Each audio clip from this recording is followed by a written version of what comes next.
అస్సాం ప్రాకృతిక అందాల మధ్య నీలాచల పర్వత శిఖరాన వేల సంవత్సరాల చరిత్ర ఉన్న ఆలయం ఉంది. తాంత్రిక శక్తి సంప్రదాయాలు కలగలిసినటువంటి ఆలయం అదే కామాక్షి అమ్మవారి ఆలయం. ప్రస్తుతం మనం గౌహతిలో ఉన్న కామాక్షి దేవాలయంలో ఉన్నాం. అత్యంత శక్తి పీఠమైనటువంటి ఈ ఆలయం ఎందుకు తాంత్రిక శక్తులకు కేంద్రంగా మారిపోయింది, కోరిన కోరికలు తీర్చే కామాక్షి దేవిగా ఎలా ఉద్భవించింది, ఒకసారి చూద్దాం. ఈశాన్య భారతదేశంలో అస్సాం రాజధాని గౌహతిలో నీలాచల్ పర్వత శిఖరాన వెలిసిన ఆలయం కామాఖ్యదేవి ఆలయం. అష్టాదశ శక్తిపీఠాల్లో ఒకటి. ఆలయం మాత్రమే కాదు, శక్తి కేంద్రం, తంత్ర సాధనా పీఠం, స్త్రీత్వ ఆరాధనా క్షేత్రం. స్త్రీ, సృష్టి, శక్తికి ప్రతీక. పిఏబి హైదరాబాద్ ఆధ్వర్యంలో అస్సాం వెళ్లిన ఎన్టీవీ కామాఖ్య క్షేత్రం విశేషాలను మీ ముందుకు తెచ్చింది. పురాణాల ప్రకారం పార్వతీదేవి పూర్వ అవతారం సతీదేవి. ఆమె తండ్రి దక్ష ప్రజాపతి. దక్షుడు నిర్వహించిన దక్ష మహాయజ్ఞానికి దేవీ దేవతలనందరినీ ఆహ్వానించాడు. కాని శివుడు సతీదేవిని మాత్రం ఆహ్వానించలేదు. పిలుపు లేకపోయినా యజ్ఞానికి వెళ్ళింది సతీదేవి. అక్కడ జరిగిన అవమానాన్ని తట్టుకోలేక తన తపో శక్తితో అగ్నిలో ఆహుతైంది సతీదేవి. శివుడు ఆగ్రహంతో సతీదేవి దేహాన్ని భుజాలపై మోసుకుని ప్రళయ తాండవం చేశాడు.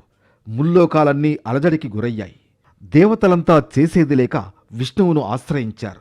విష్ణువు తన సుదర్శన చక్రంతో సతీదేవి శరీరాన్ని ఖండించాడు. ఆ శరీర భాగాలు పడిన చోట్ల శక్తిపీఠాలు అవతరించాయి. ఒక్కో భాగం పడిన చోట ఒక్కో శక్తిపీఠం వెలిసింది. అలా సతీదేవి యోని భాగం పడిన చోటే కామాఖ్య శక్తిపీఠంగా అవతరించింది. శక్తిపీఠాల్లో అగ్రస్థానంగా స్త్రీ శక్తికి కేంద్రంగా సృష్టి మూలానికి ప్రతీకగా విరాజిల్లుతోంది. बहुत पुराना मंदिर है। माँ के सिद्धि या सबकी सिद्धि मिलता है। माँ के पास सब लोग आता है पूजा पाठ के लिए। और यहाँ के जो पुजारी लोग हैं ये लोग माँ का शान कराता है, पूजा पाठ करता है। माँ के अम्बुबाची के दिन में ये लोग ही जाता है माँ के दरबार में। अम्बुबाची का कपड़ मेन जो पूजा पाठ होता है वो कपड़ बनता है। जोनी में गुप्त जोनी बोलता है, उसके बारे में कोई जानता नहीं है। वो जोनी पीठ है, वैष्णो माता का मंदिर है। वहाँ लड़की लोग बैठता है माँ के, उसका जोनी से खून निकलेगा, माँ के अम्बुबाची का कपड़ा बनता है। वही अम्बुबाची में कितना साधु सन्यासी गिरी पोड़ी भारती सरस्वती निर्माणी उदासी कहाँ कहाँ जगह से साधु लोग इधर मेला करता है। కామాఖ్య ఆలయంలో విగ్రహం ఉండదు, సహజ రాతిపీఠం ఉంటుంది. రూపారాధనగా కాదు, శక్తి ఆరాధన. ప్రతి ఏడాది ఆషాఢంలో అమ్మవారికి ఋతుస్రావం అవుతుందని భక్తుల నమ్మకం. ఈ క్రమంలో 3 రోజుల పాటు ఆలయాన్ని మూసివేస్తారు. పండితులు కూడా ఆలయం వైపు వెళ్లరు. పూజలు, అభిషేకాలు నిలిపివేస్తారు. అమ్మవారికి స్నానసేవ ఉండదు. ఇది అపవిత్రత కాదు, ప్రకృతి ధర్మాన్ని గౌరవించే సంప్రదాయం. 4వ రోజు ఆలయాన్ని తెరిచి మహా ఉత్సవం నిర్వహిస్తారు. ఇది ప్రపంచంలోనే అరుదైన పండుగ. దేవి విశ్రాంతిని గౌరవించే మహా ఉత్సవమే అంబుబాచి మేళా. 4వ రోజు ఆలయాన్ని తెరిచి శుభ్రపరుస్తారు. అమ్మవారిపై ఉంచిన వస్త్రం ఎరుపు రంగులోకి మారుతుంది. ఆ వస్త్రాన్ని దేవి రజస్రావానికి ప్రతీకగా భావిస్తారు. ఆ వస్త్రాన్ని అంబుబాచి ప్రసాదంగా భక్తులకు అందజేస్తారు.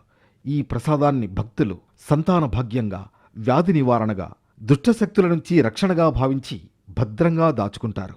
అంబుబాచి మేళా సమయంలో కామాఖ్య క్షేత్రం తంత్రసాధనా భూమిగా మారుతుంది. దేశం నలుమూలల నుంచి నాగసాధువులు, అఘోరీలు, తాంత్రికులు ఈ క్షేత్రానికి చేరుకుని అంబుబాచి మేళాలో పాల్గొంటారు.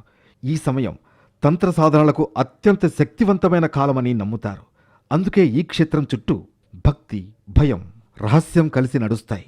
దాం శ్యామ కామ రూపాం మనోరమాం ఈశ్వరీం త్వాం అహం వందే దుర్గా దుర్గతి నాశిని पर ब्रह्म स्वरूपांच वेद गर्भ जगन्मयी शरणे त्वाम अहम वंदे दुर्गा दुर्गति नाशिनी। मैं यहाँ 84 से आ रहा हूँ। सबसे बड़ी बात चीज़ है कि माँ का अनुभव आप कहीं भी कर सकते हैं अगर चाहे तो, क्योंकि सद्गुरु हो, सद्मार्ग हो तो माँ आपके इर्द गिर्द में भी मिलती है। यहाँ पर परिभ्रमण करने के बाद यहाँ पर भी बहुत से आदमी को माँ का दर्शन हो जाता है। लेकिन सबसे बड़ी चीज़ ये है कि आपका निष्ठा होना चाहिए, आपकी श्रद्धा और विश्वास होना चाहिए।